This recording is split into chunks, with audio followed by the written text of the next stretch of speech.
La revolución industrial. ¿Cuándo tiene lugar? En el periodo que va de 1780 a 1840. ¿Dónde tiene lugar? En Inglaterra, para después extenderse a Europa y a los Estados Unidos. ¿Por qué fue una revolución? ¿En qué consistió?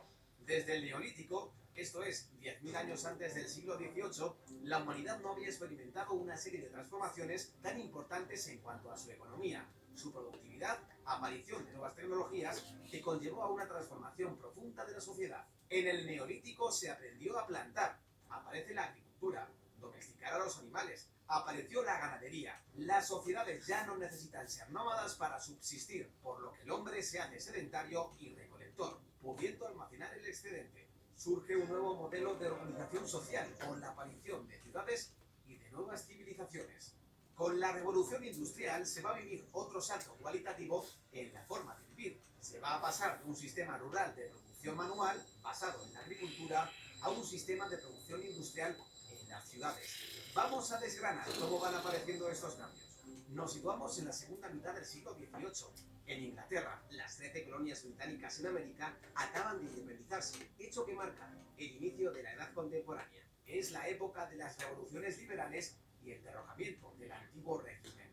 Desaparece el poder absoluto del monarca. Los súbditos se convierten en ciudadanos que van a poder tomar decisiones sobre su propio destino.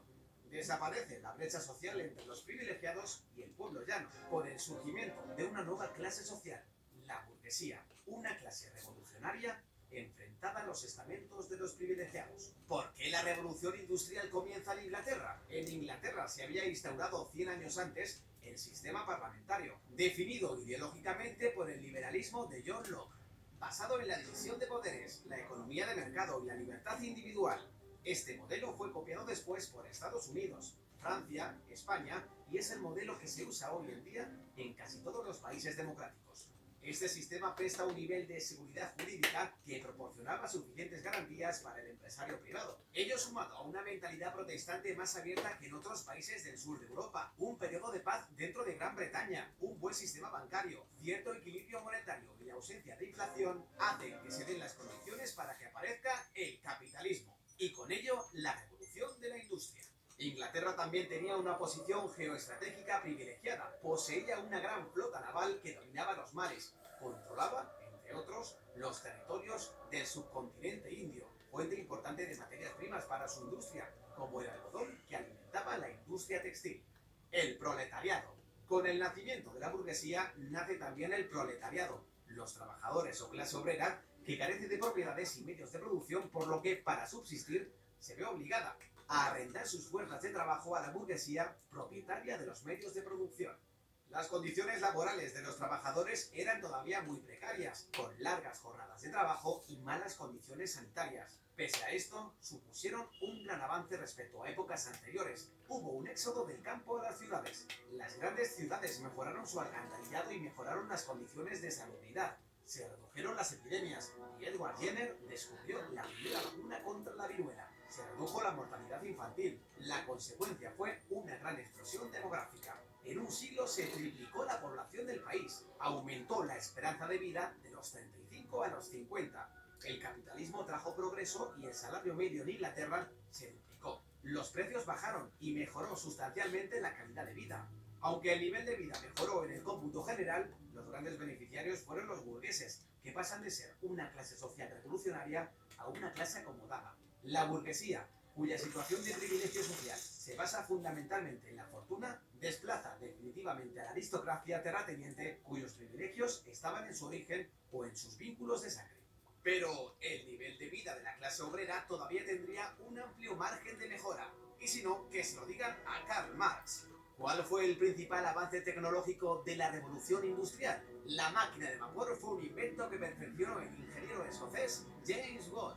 La máquina de vapor consiste en un motor de combustión externa que transforma la energía térmica de una cantidad de agua en energía mecánica. Por la flecha roja a la izquierda entra el vapor de agua calentado por una caldera de carbón cerrada herméticamente. Se genera vapor de agua, lo cual produce la expansión del volumen de un cilindro empujando un pistón. Mediante un mecanismo de biela a manivela, el movimiento lineal alternativo del pistón del cilindro se transforma en un movimiento de rotación que acciona una rueda. ¿Qué aplicaciones tuvo la máquina de vapor?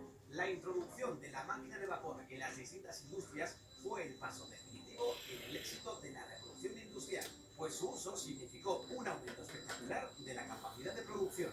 Al elevar la capacidad de producción, se disminuye el tiempo de fabricación de los productos, dando paso a la producción en serie. Se simplifican tareas complejas en varias operaciones simples que pueda realizar cualquier obrero sin necesidad de que sea mano de obra cualificada, y de este modo bajar costos en producción y elevar la cantidad de unidades producidas. Los modelos anteriores de máquinas de vapor a los de Watt se habían usado para el bombeo de agua. La máquina de Watt introducía el movimiento rotatorio, por lo que se pudo usar para suministrar energía motriz a otras máquinas, como un molino harinero, un martillo de forja, para elevar carretillas con mineral en las minas mediante raíles metálicos o para la floreciente industria textil del algodón. Pronto se realizaron los primeros experimentos para aplicar el vapor al transporte terrestre. George Stephenson, que comenzó experimentando con el transporte de grandes cargas en las minas de carbón, puso a punto su primera locomotora. La construcción del ferrocarril de Liverpool a Manchester en 1829 consolidó su fama para siempre. El ferrocarril permitía transportar materias pesadas a 40 km por hora, una velocidad antes impensable, acortando extraordinariamente el tiempo de los desplazamientos y permitiendo vertebrar el comercio interior, escasamente desarrollado hasta entonces. El volumen de los intercambios se multiplicó. También se aplicó el vapor en otro ámbito de la industria del transporte, la navegación fluvial y marítima, con la invención de los barcos de vapor. Otro avance digno de mención fue el alumbrado público de gas. Las ciudades se convirtieron en lugares más seguros para viajar. Al instalar lámparas de gas en las calles, se redujeron las tasas de delincuencia. Al final de la revolución industrial, las ciudades se habían transformado. La población de Inglaterra se había triplicado. Las ciudades de Birmingham y Manchester prosperaban como ciudades textiles. Ruedas mecánicas tejían su tela y sus chimeneas echaban humo sin parar. Aparecieron ferrocarriles modificando y vertebrando el trazado de las ciudades. Y en los muelles, barcos de vapor. La vida cobró nueva animación. De una nación que labraba el campo, Inglaterra de pronto se había convertido en la primera nación industrial del mundo. Pero todo esto solo es el principio, pues a partir de 1850 entramos en la segunda fase de la revolución, conocida como la Segunda Revolución Industrial. ¿Quieres ser miembro del canal? Al lado del botón de suscripción